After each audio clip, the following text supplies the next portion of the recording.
ഒരിക്കലും big boss പോയി കഴിഞ്ഞ് കഴിഞ്ഞാൽ കരയില്ല എന്നാണ്. ബിഗ് ബോസിലല്ല, ലൈഫിൽ തന്നെ ഞാൻ കരഞ്ഞ സമയങ്ങളുണ്ട്. കരഞ്ഞ സമയങ്ങൾ എന്ന് പറഞ്ഞു കഴിഞ്ഞാൽ ഞാൻ ഭയങ്കര പ്രശ്നം ഉണ്ടാക്കിയിട്ട് കരഞ്ഞ മനുഷ്യനൊന്നുമല്ല. എനിക്ക് അങ്ങനത്തെ കാര്യമൊന്നുമില്ല. എല്ലായിടത്തും വീഴുമ്പോൾ കരയുക, അങ്ങനത്തെ പ്രശ്നങ്ങളുള്ളൂ. പിന്നെ ഈ പറഞ്ഞ പോലെ ലൈഫിന്റെ ഒരു വളർച്ചയുടെ സ്റ്റേജിൽ കുറച്ച് ഈ പറഞ്ഞ ഫാമിലി റിലേറ്റഡ് ആയിട്ടുള്ള കാര്യങ്ങളിലൊക്കെ അതിൽ കരച്ചിൽ വന്നിട്ടുണ്ടെന്നല്ലാതെ പിന്നെ സ്നേഹനെ പറ്റിക്കാൻ കുറെ കരഞ്ഞിട്ടുണ്ട്.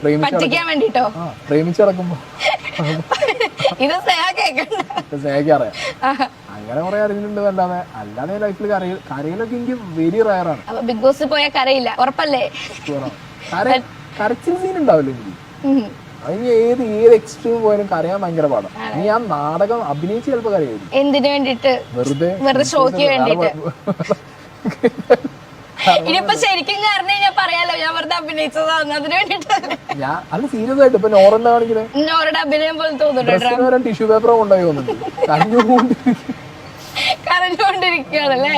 കരച്ചിലുണ്ടാവില്ല, കരച്ചിൽ പാടാം.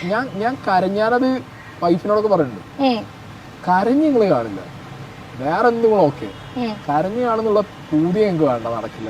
ഏതെങ്കിലും ഒരു പോയിന്റില് മീൻസ് ഡൗൺ ആവും അങ്ങനെ എന്തെങ്കിലും വെച്ചിട്ടുണ്ടെങ്കിൽ ഇപ്പം എന്തെങ്കിലും ഒരു ലൈക്ക് സായിനെ പെട്ടെന്ന് ഡൗൺ ആക്കാൻ പറ്റുന്ന ഒരു കാര്യം, അങ്ങനെ ഒരു കാര്യം ചോദിച്ചു കഴിഞ്ഞാൽ എന്തായിരിക്കും അത്? പ്രത്യേകിച്ച് ഒന്നുമില്ല, ഫുഡാണ്. ഫുഡ് ഞാനായിട്ട് ഡൗൺ ആവുകയാണെങ്കിലേ ഉള്ളൂ. ഫുഡ് കിട്ടിയില്ലെങ്കിൽ പ്രശ്നം കട്ടിങ് ഫേസിലാ, തടി കുറച്ചുകൊണ്ടിരിക്കുക. ഇപ്പൊ പ്രശ്നമില്ല, തടിക്കുന്ന ഫേസിലാണ് ഇത് നടന്നതെന്നുണ്ടെന്നുണ്ടെങ്കിൽ ഫുഡ് ഭയങ്കര സീനാണ്. എനിക്ക് എന്റെ ഫുഡിൽ ഒരാൾ കൈയിടുന്നത് ഇഷ്ടമല്ല, എന്റെ ഫുഡ് ഒരാൾക്ക് ഷെയർ ചെയ്യുന്നത് ഇഷ്ടമല്ല. എനിക്ക് എന്റെ ഫുഡ് എന്റെ പ്ലേറ്റിൽ ഞാൻ, കാരണം എനിക്ക് അങ്ങനെ ഒരു ട്രോമ കിട്ടി വളർന്ന ഒരാളാണ്. നീ പറഞ്ഞ ഫുഡ് നിനക്ക് എന്ത് ട്രോമ? പാരന്റ്സ്, ഫാമിലി, അതായത് നീ ആവശ്യമുള്ള ഫുഡ് മേടിച്ചോ കഴിക്കും, എക്സ്ട്രാ വേണമെങ്കിൽ ആദ്യം പറഞ്ഞോ. വല്ലോന്റെയും പ്ലേറ്റിൽ കൈയിട്ട് വരരുത്, അവനാന്റെ കൈ കൊണ്ട് എച്ചിൽ കൈ കൊണ്ട് വേറെ ആക്കി എടുത്ത് കൊടുക്കരുത്. അങ്ങനെയൊക്കെ ഉള്ള ഒരു ഇതില്ല. അപ്പൊ പിന്നെ ഞാൻ ഫുഡിന്റെ കാര്യത്തിൽ മാത്രമേ എനിക്കൊരു, ആൻഡ് അവിടെ അൺഫോർച്ചുനേറ്റ്ലി ഫുഡിന്റെ കാര്യത്തിലാണ് എല്ലാ ചായകൾ തുടങ്ങി അടിയ. അപ്പൊ പിന്നെ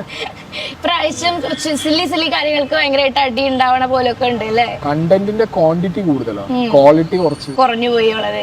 അവര് സില്ലി മാറ്റേഴ്സിന്, അതായത് പേഴ്സണൽ സ്പേസിലേക്ക് ആരും കേറിയിട്ട് ഇപ്പൊ ഉണ്ടായൊരു ഇടി ഇൻസിഡന്റ് അല്ലാതെ ബാക്കിയൊക്കെ ഇങ്ങനെ ദോശ ചട്ടണി അങ്ങനെ പോവാണ്. എന്തായാലും സായി പറഞ്ഞു ലൈവ് ഫുൾ ടൈം ഇരുന്ന് കാണുന്ന ആളാണ്. പിന്നെ നമ്മളായാലും യൂട്യൂബിൽ കാണുന്നുണ്ട് ഇതിനെപ്പറ്റി എപ്പോഴും നമുക്ക് അപ്ഡേറ്റ് തന്നുകൊണ്ടിരിക്കുന്ന ഒരാളാണ്. അപ്പം നമുക്ക് എപ്പിസോഡ് കണ്ടില്ല എന്നുണ്ടെങ്കിലും സായിയുടെ ഒരു വ്ളോഗ് എടുത്ത് നോക്കി കഴിഞ്ഞാൽ എല്ലാ സംഭവങ്ങളും അറിയാൻ പറ്റും.